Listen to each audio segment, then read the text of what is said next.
Alright guys, there we go. High performance king bearing. Let's install this here. They're all cleaned up. Bolts, we're gonna torque those bolts down to 34 foot-pounds. Start with this one right here.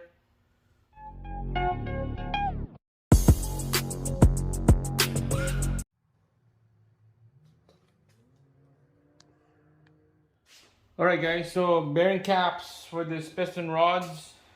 There's bolts, we're gonna torque those bolts down to 34 foot-pounds. Preset already to 34 foot-pounds. So we'll start from this side first. So 34 foot-pounds right here. There you go.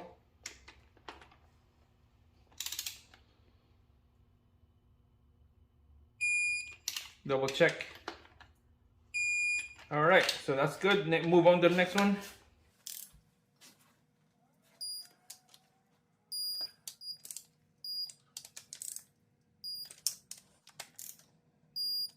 All right, guys, here we go. Double check.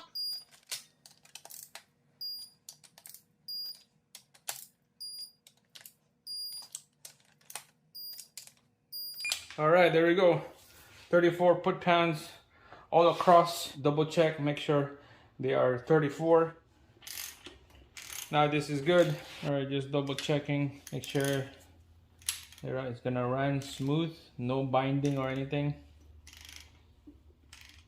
We're just gonna wait in a couple days for the truss bearing to show up. It's on its way. And make sure, just double check the clearance of the cap bearings and the crank. You put a plastic gauge on that. I'm gonna do that in next video. So, but for now, this is it.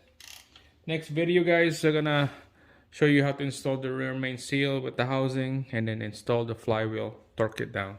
That's it. Don't forget to subscribe, hit that like button, and I'll see you again on our next video. Thanks for watching.